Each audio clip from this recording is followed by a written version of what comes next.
Hello. Tonight, we begin with the most fascinating fairy tale. So before you get comfortable, take a moment to like the video and subscribe, but only if you genuinely enjoy what I do here. And let me know in the comments where you're tuning in from and what time it is for you. It's always fascinating to see who's joining us from around the world. Now, dim the lights. Maybe turn on a fan for that soft background hum, and let's ease into tonight's journey together. The Mischievous Dog in a bustling town where merchants called out their wares and children ran laughing through the dust of the marketplace. There lived a dog whose nature was sly and troublesome. By day, he seemed quiet enough, padding softly along the streets with lowered head and gentle eyes. Yet whenever a passerby felt safe, the dog would dart forward without a sound and snap sharply at their heels, leaving pain, anger, and confusion behind him. No one ever heard him coming, and this made his mischief all the more feared. At last, his master, weary of apologies and complaints, fastened a small bell about the dog's neck. From that day on, wherever the dog went, a clear tinkling sound announced his approach. People could step aside, lift their garments, or arm themselves with a stick before he came too close. The bell was not meant as an honor, but as a warning, so that all might guard themselves against his bad habits. But the dog understood it otherwise. The bright sound delighted him.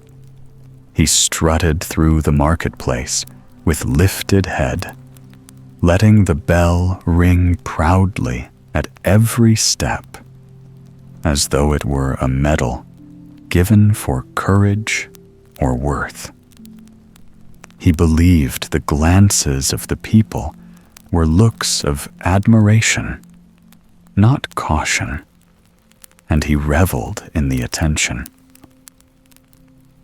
One evening, an old hound with wise eyes and a scarred muzzle watched him prancing about.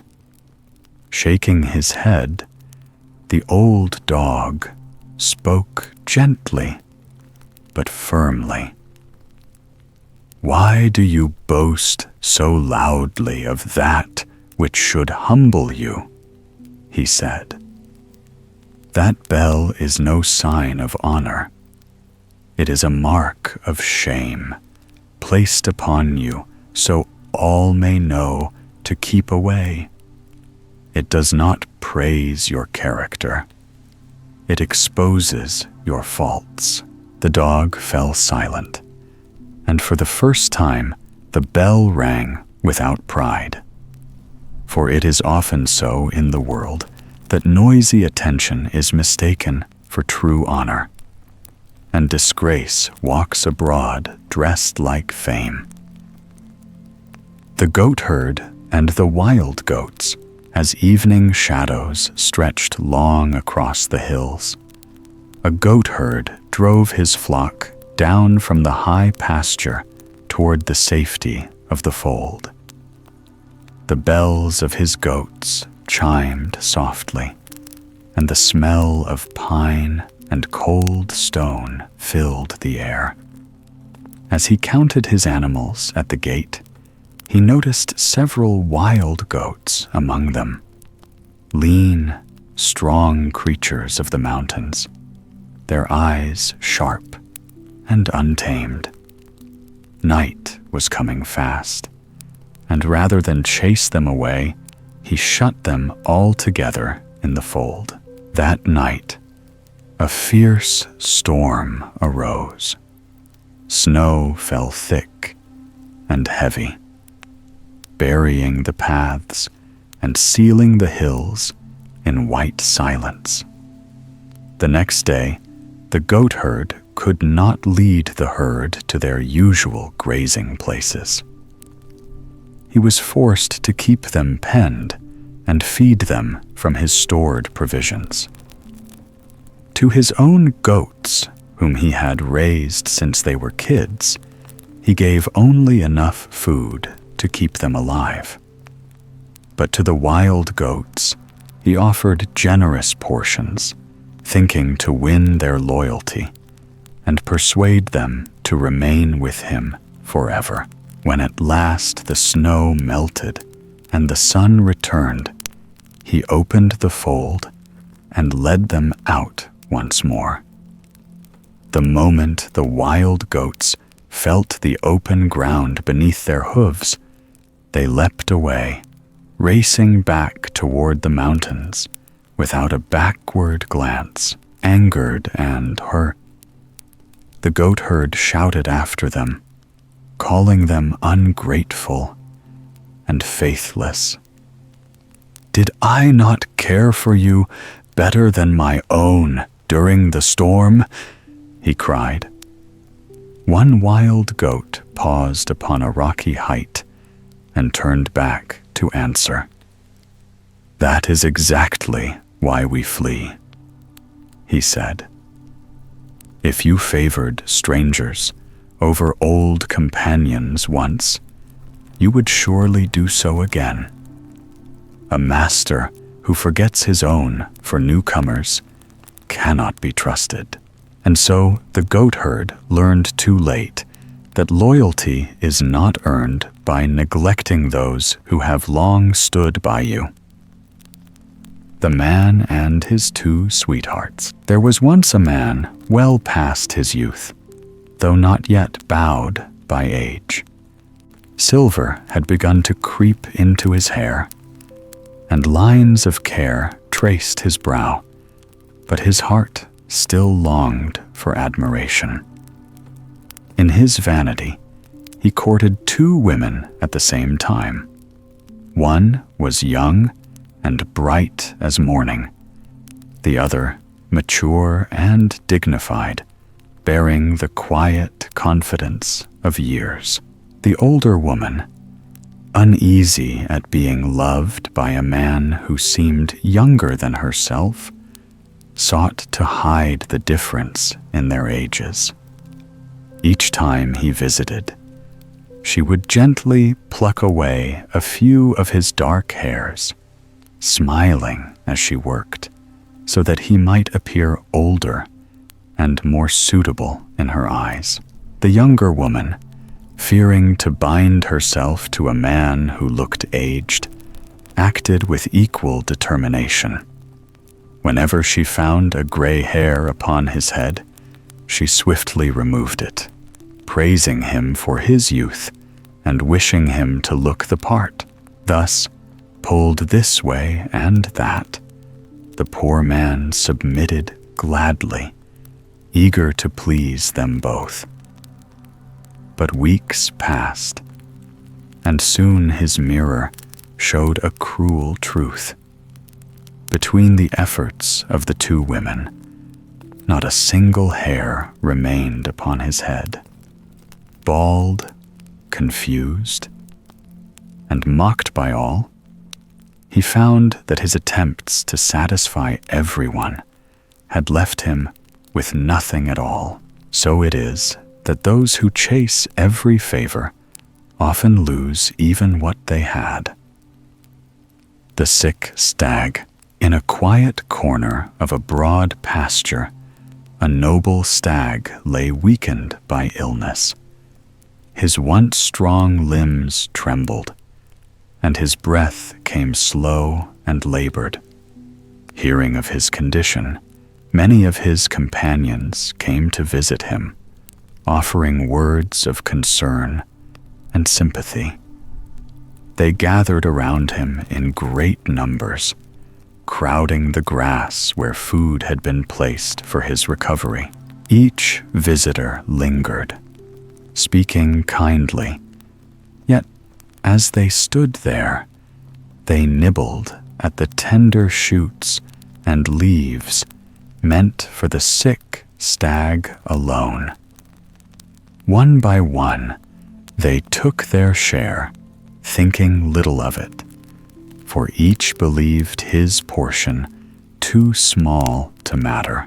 Days passed, and the stag grew weaker, not from his sickness alone, but from hunger. The food meant to sustain him was gone, consumed by those who claimed to care for him. At last, he closed his eyes and died, surrounded by companions who had unwittingly taken his life while pretending to protect it. Thus, it is proved that harmful company may destroy more surely than open enemies, and that false kindness can be deadlier than honest neglect.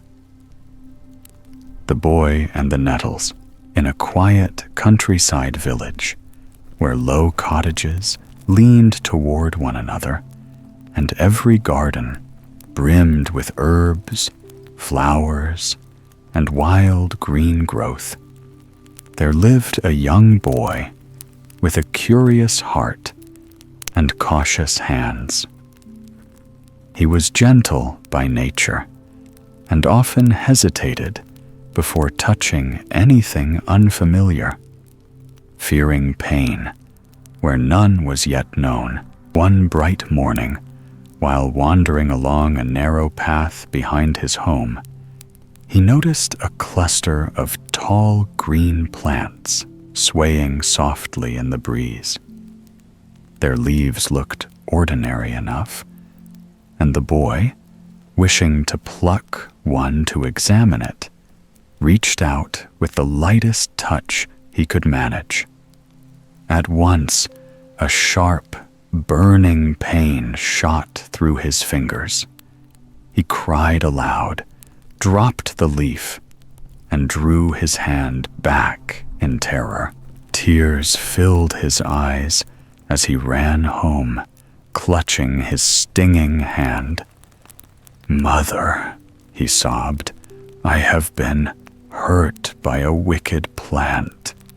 I touched it so gently, so carefully, and yet it punished me cruelly."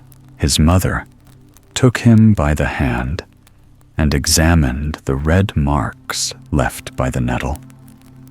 She did not scold him, nor did she curse the plant. Instead, she spoke calmly, with the voice of one who had learned many lessons from the world. "My son," she said, "it was because you touched it so timidly that it stung you. The nettle yields only to a firm hand. It resists fear, but submits to courage." Seeing doubt in his eyes, she led him back to the garden the next day.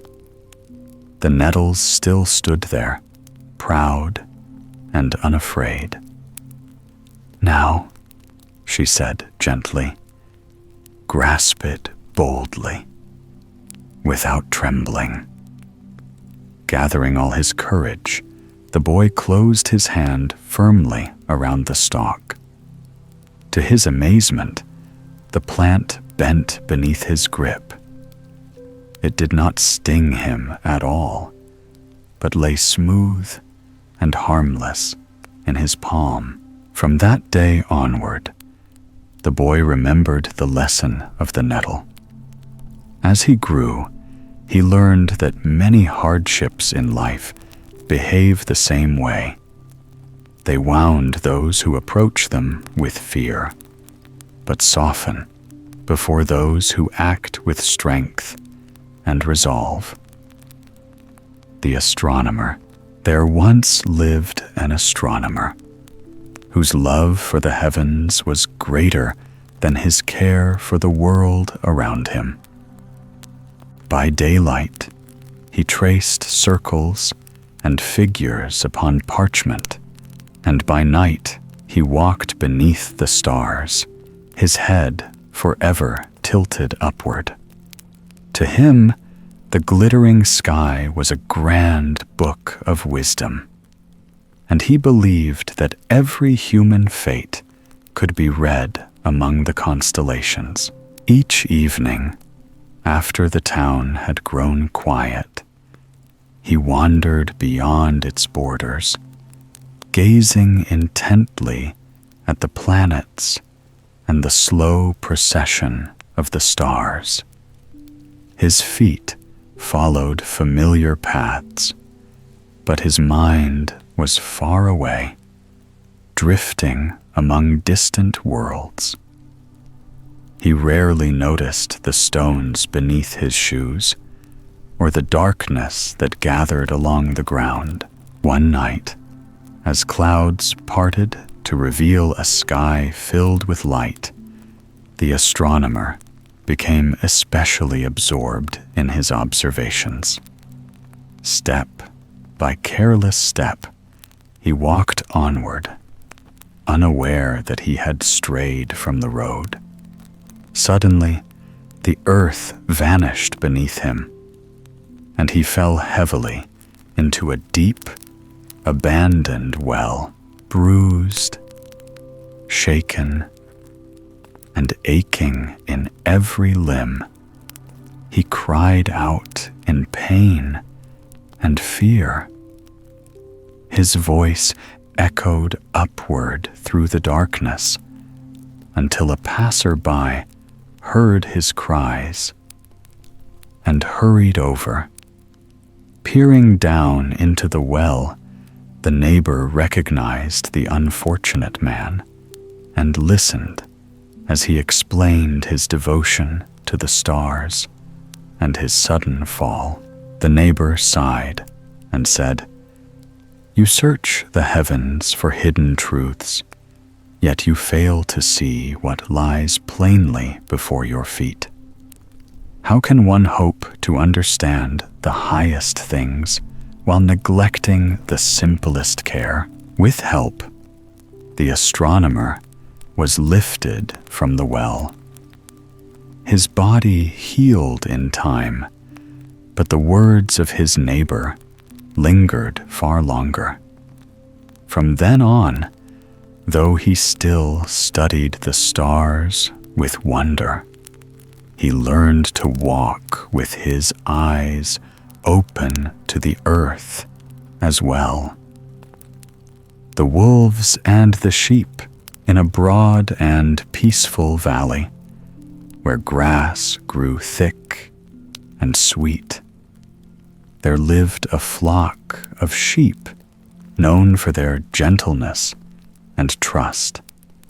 They grazed beneath the sun by day and slept beneath the stars by night, guarded always by faithful dogs who watched the hills and forests with sharp eyes and steady courage. Beyond the valley's edge dwelled the wolves, fierce and hungry, who longed to feast upon the flock, but dared not while the dogs stood watch. Seeing no other way to reach their prey, the wolves gathered together and devised a plan woven not of strength, but of words. One morning, they approached the sheep with humble voices and lowered heads. "Why must there be endless fear and bloodshed between us?" they asked. "We desire peace. It is those dogs who provoke hatred, barking and attacking us whenever we come near. If you would send them away, we could live together in harmony. bound by trust and goodwill. The sheep listened closely. They were tired of living in fear and disliked the constant barking of the dogs, mistaking vigilance for cruelty. The wolves spoke softly and reasonably, and their words sounded kind. Against the warnings of the dogs, the sheep agreed to dismiss their guardians, believing peace had at last been secured. That night, when darkness covered the valley and silence fell upon the fields, the wolves returned. No longer pretending friendship, they fell upon the unguarded flock without mercy. By morning, the green valley was filled with sorrow, and the sheep who survived understood too late the cost of believing fair promises spoken by hidden enemies. Thus, the valley learned a bitter lesson. Those who urge you to abandon your defenders do not seek peace, but opportunity. The cat and the birds. In a quiet corner of a sunlit garden stood an old aviary, woven with thin bars and climbing ivy, where many small birds lived together. One morning, a cat passed by and overheard whispers fluttering through the leaves. Some of the birds were said to be weak and unwell. At once, the cat's eyes gleamed, not with kindness, but with cunning. He returned shortly after, disguised in borrowed dignity. A long cloak hung about his striped body. A cane tapped wisely against the stones, and at his side swung a little bag filled with rattling instruments he barely understood. Thus dressed as a learned physician, he approached the aviary door and knocked politely, lowering his voice into tones of concern. "Good creatures," he called. "I have heard of your illness. I am skilled in the healing arts and have come only to examine you, to mix remedies, and to restore your health." Inside, the birds huddled together, their bright eyes sharp with sense rather than fear. They knew the cat well, both his soft speech and his silent claws. After a moment, one answered for all. "We thank you, sir, but we are quite well. Indeed, we shall remain so, if only you are kind enough to leave us in peace." The cat lingered, offering honeyed words and promises, yet the birds did not open their door. At last, seeing his trick had failed, he went away hungry, while the birds sang all the louder, safe in their wisdom. The Vain Jackdaw. Long ago, when the gods still watched the forests closely, Jupiter declared that the birds should have a king. On a chosen day, he commanded, they were all to gather before him, and the most beautiful among them would wear the crown. The peacock rejoiced, the swan preened, and even the sparrow polished her feathers. But the jackdaw, dark and plain, trembled with envy. "Beauty alone is honored," he thought, "and I have none." So he wandered through meadows and woodland paths, searching the ground. Wherever a feather had fallen, from eagle, dove, or parrot, he picked it up and fixed it carefully upon himself. He worked all night until his body gleamed with borrowed colors, and no bird had ever seemed so splendid. When the great day came, the birds assembled beneath Jupiter's gaze. Murmurs of wonder rose when the jackdaw stepped forward, glittering in every hue. Even Jupiter admired the sight and was about to declare him king. But suddenly, the birds cried out in anger. Each recognized what was his own. They rushed upon the jackdaw and plucked away their feathers, one by one. The fine colors fell to the ground, and the jackdaw stood bare and ashamed, no different from before. Jupiter turned away, and the birds returned to their places, knowing now that beauty stolen brings only disgrace. The Kid and the Wolf. A young kid once climbed onto the flat roof of a farmhouse, where the sun was warm and the stones were safe beneath his hooves. From there, he spotted a wolf passing below along the road.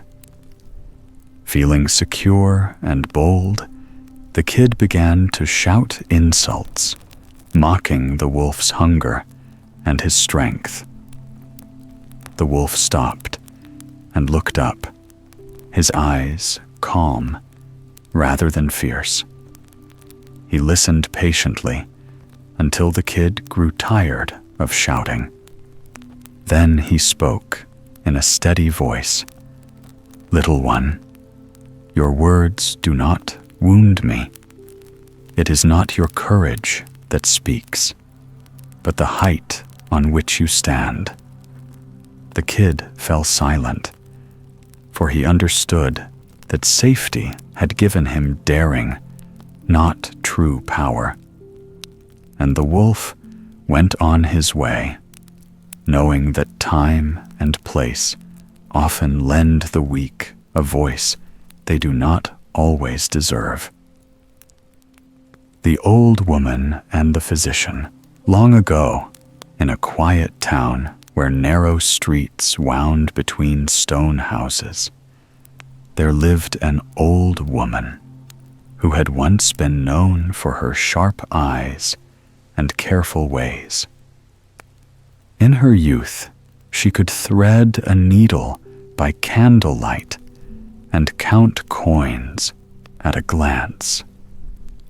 But as years passed, a creeping darkness settled over her sight, until at last she could no longer see the sun at dawn, nor the fire at night. Blindness became her constant companion, and with it came fear. For she lived alone and possessed a modest store of goods she could no longer guard with her eyes. Hearing that a physician of clever speech and confident manner had come to the town, she sent for him. When he arrived, carrying jars of ointment and speaking soothing words, the old woman proposed a bargain before witnesses. If he restored her sight, she would pay him a generous sum. But if he failed, he would receive nothing at all.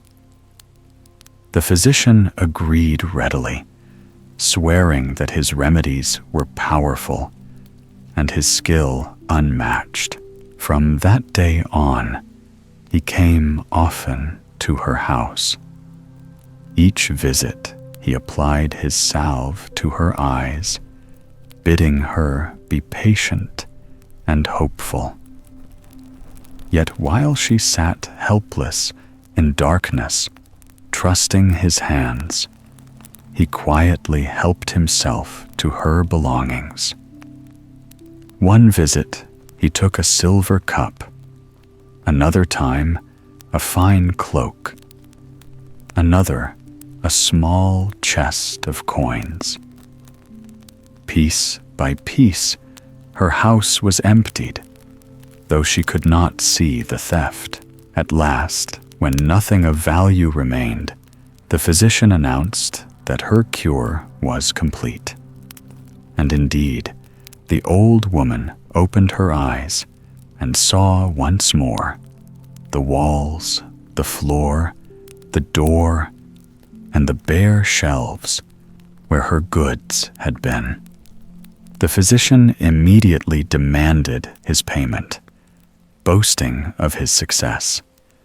But the old woman, now seeing clearly, refused him. Angered, the physician summoned her before a judge, accusing her of breaking her promise. In the court, the old woman stood calmly and spoke with quiet wit. She admitted the bargain freely. If she recovered her sight, she would pay. If not, she would give nothing. "This man," she said, "claims I am cured. But I say I remain blind, for when I lost my sight, my house was full of goods and household treasures. Now, though he swears I can see again, I see nothing at all in my home." The court understood her meaning at once, and the physician left in shame, his cleverness undone by greater wisdom. The ox and the frog, beside a peaceful woodland pool, where reeds whispered and insects danced upon the water. A family of frogs lived contentedly.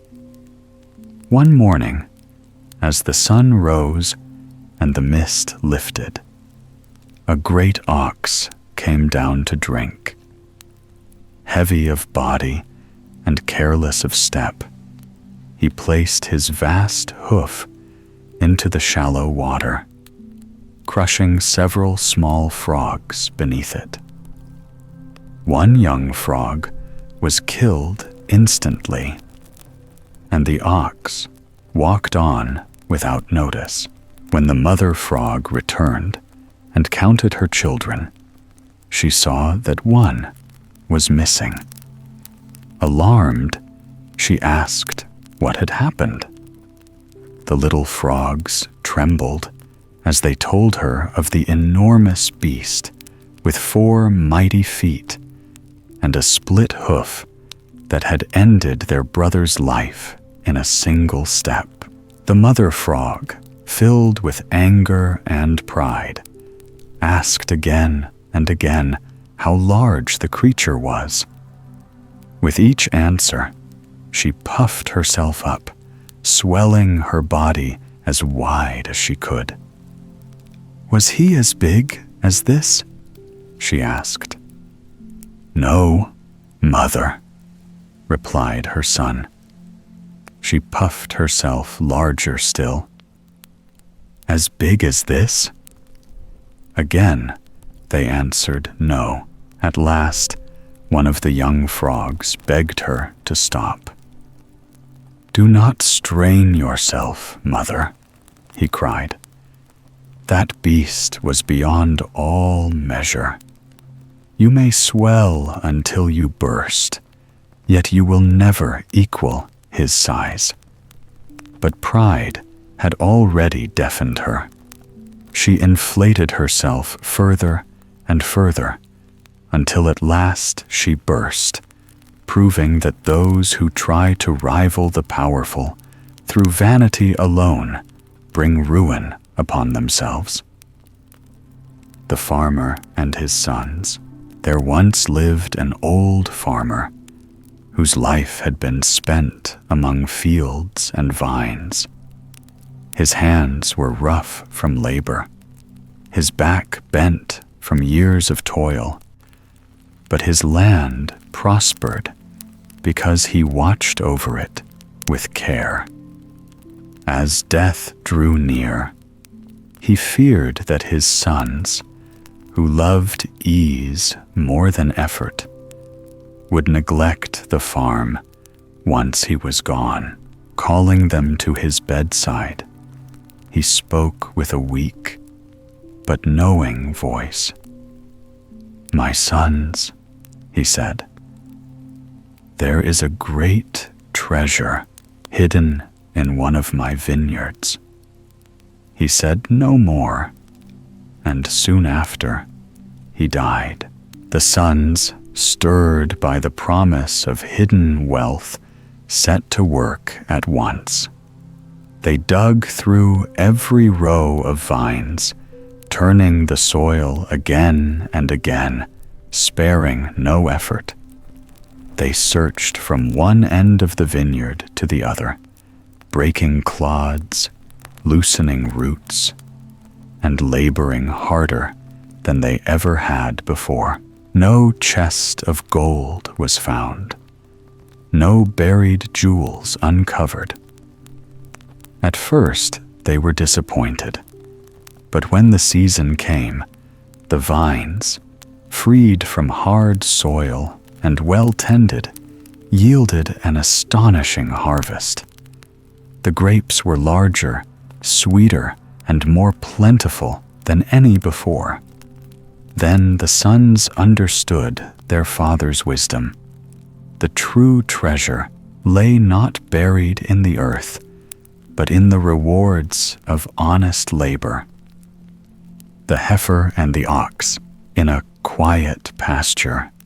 A young heifer once mocked an ox who labored daily under the weight of a heavy plow. As the ox strained and sweated beneath the sun, the heifer grazed freely and laughed at his fate. She spoke of his misery and her own happy idleness, praising herself for a life without burdens. Time passed, and the harvest festival arrived. On that day, the farmer unyoked the ox, setting him free from his labor. But the heifer, adorned with cords and garlands, was led away toward the altar. Only then did she understand her error. As she was taken to be sacrificed, the ox looked on and spoke gently, without bitterness. "It was for this," he said, "that you were spared from labor. Your idleness was not a blessing, but a preparation." And so the heifer learned too late that ease today may be paid for dearly tomorrow. The fighting cocks and the eagle in a wide farmyard, golden with straw and loud with the voices of hens, two mighty gamecocks lived side by side, each proud of his sharp spurs and blazing feathers. For many days their rivalry smoldered, until one clear morning it burst into open war. They leaped, struck, and circled one another, wings beating the dust into clouds, eyes burning with the desire to rule. The fight was long and cruel, and every creature on the farmyard stood still to watch. At last, one cock faltered. Bleeding and broken in spirit, he fled from the yard and crept into a shadowed corner behind the sheds, where he crouched in silence, ashamed and fearful. The victor, drunk with triumph, forgot all caution. He flew up onto the highest wall, lifted his scarlet head toward the sky, and crowed with all the strength left in his body, proclaiming his greatness to the world. But pride echoes farther than wisdom. High above, an eagle was sailing, its keen eyes searching the earth. The triumphant cry reached its ears. With a sudden, dreadful sweep, the eagle folded its wings, fell like a thunderbolt, and seized the boasting cock in its talons. In a heartbeat, the conqueror was gone, carried into the empty sky. From his hiding place, the defeated cock saw all. When the danger had passed, he stepped back into the sunlight, calmer and humbler than before. With no rival left to challenge him, he ruled the farmyard quietly and wisely for the rest of his days. Thus, it was learned that loud victory invites swift ruin, and that pride, when it climbs too high, calls down destruction upon itself. The charger and the miller. Once there was a noble war horse, a charger, who had thundered across battlefields in his youth. His coat had shone beneath armor. His hooves had shaken the ground, and men had trusted their lives to his strength and courage. But years passed, and the fire in his limbs grew dull. His pace slowed, and his breath came harder than before. At last, his master sent him away from the noise of war and gave him to a miller to turn the heavy stones of a mill.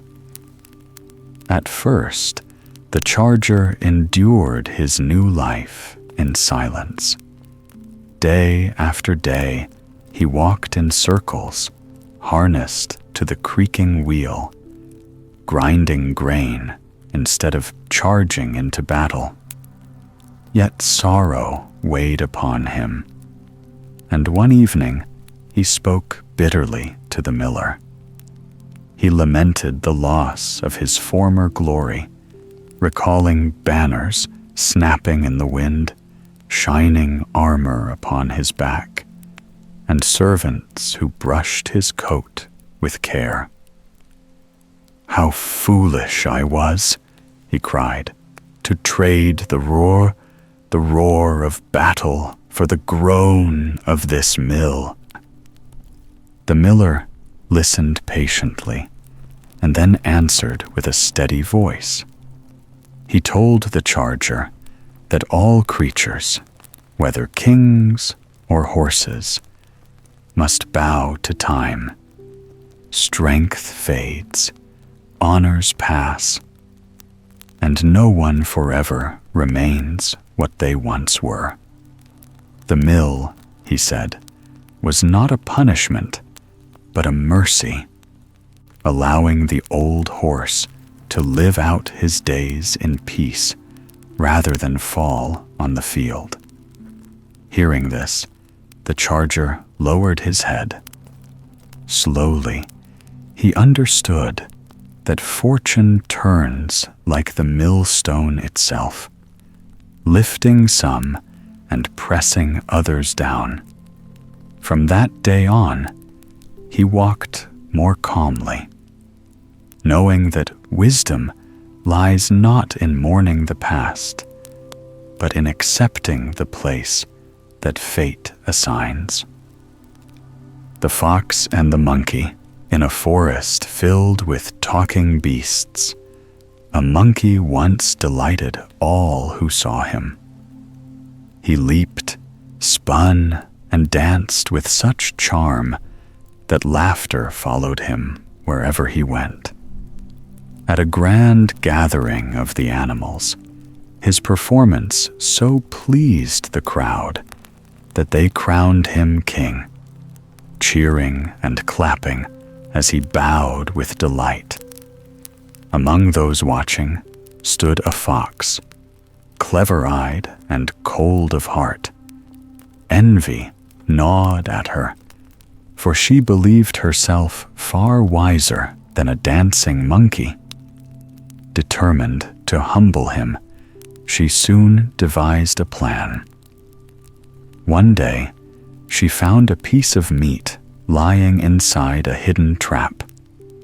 Concealing her smile, she went to the monkey and spoke with honeyed words.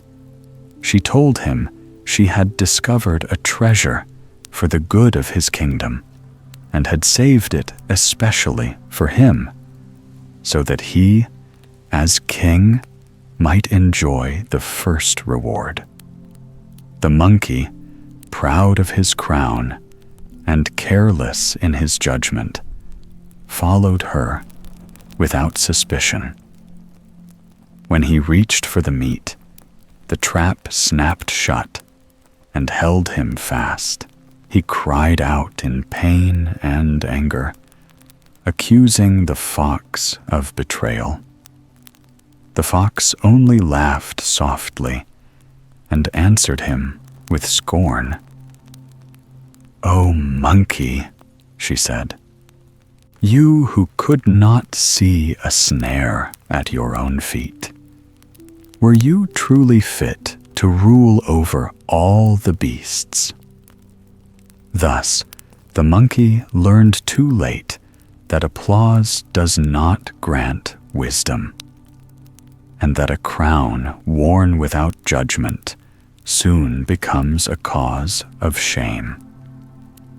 The horse and his rider, once, in a land where banners snapped in the wind and the earth trembled beneath marching feet, there lived a horse soldier who owned a noble charger of great strength and spirit. In the days of war, the soldier treated the horse as a true companion. He brushed his coat until it shone like polished bronze, fed him sweet hay and golden corn, and spoke to him gently at dawn and dusk. When arrows darkened the sky and steel rang against steel, horse and rider moved as one body and one will. The soldier trusted the horse with his life, and the horse, proud and willing, carried him through smoke, fire, and fear. But when peace was declared and the trumpets fell silent, the soldier's heart changed. The bright trappings were put away, the armor rusted in a corner, and the horse was no longer called a comrade. Instead of rich feed, he was given dry chaff. Instead of open fields, he was tied to heavy carts and forced to haul rough loads of wood along stony roads. His back bent, his muscles weakened, and his spirit, once so high, grew weary and dull. Day after day, he labored like a beast of burden, forgotten by the man he had once saved. Time passed, and war was proclaimed again. Once more the trumpet sounded, sharp and urgent, calling men to arms. The soldier, remembering his former victories, rushed to his stable and brought out the horse. He laid upon him the heavy saddle, the iron trappings, and mounted him, clad in thick armor, confident as before.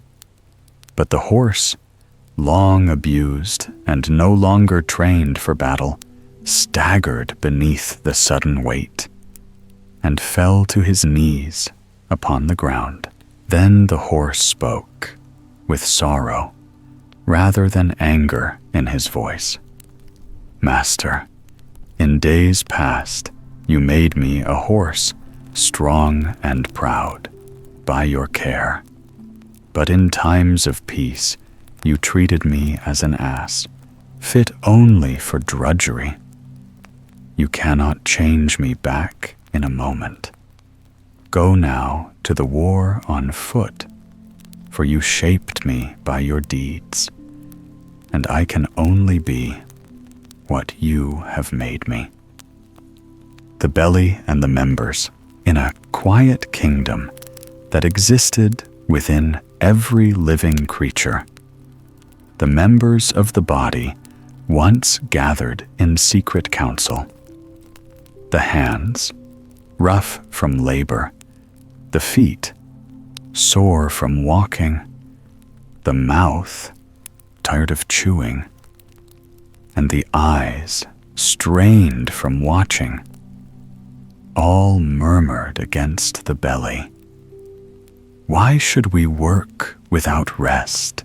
they complained, "while the belly does nothing but lie still, receiving all that we bring and enjoying it in comfort." Growing angry and proud, the members resolved to teach the belly a lesson. They refused to carry food, to chew, to swallow, or to watch the way. "Let the belly fend for itself," they said.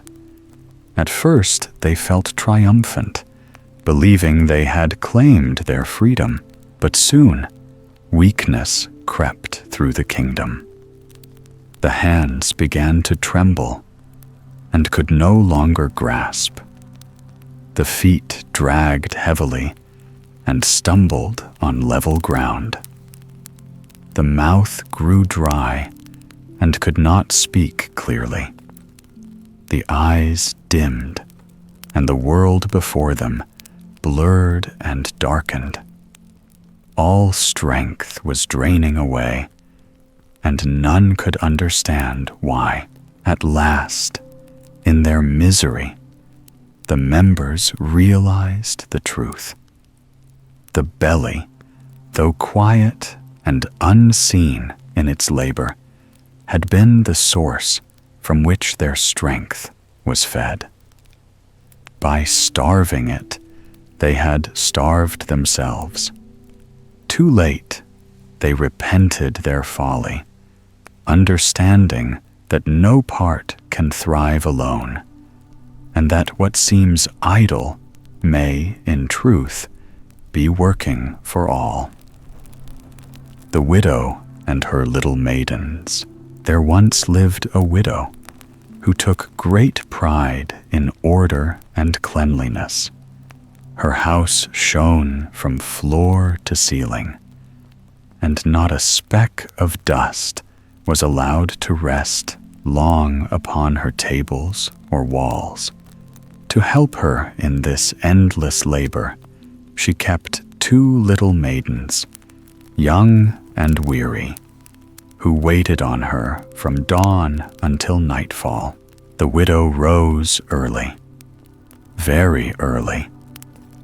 At the first crowing of the cock, while the stars still lingered in the sky, she would call the maidens from their beds and set them to sweeping, scrubbing, and polishing. Day after day, the girls obeyed, their eyes heavy with sleep and their hands sore with work. At last, bitterness took root in their hearts.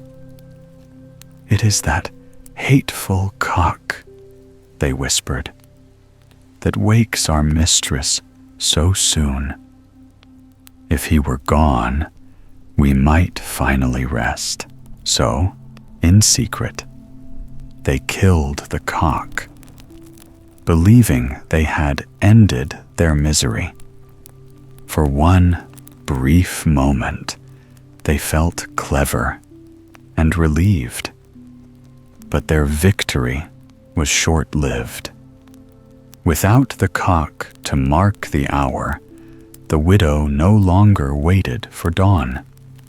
Afraid of wasting time, she rose even earlier, sometimes in the middle of the night, and dragged the maidens from their beds before darkness had lifted. Then the girls understood their mistake. By seeking an easy cure, they had brought upon themselves a greater burden.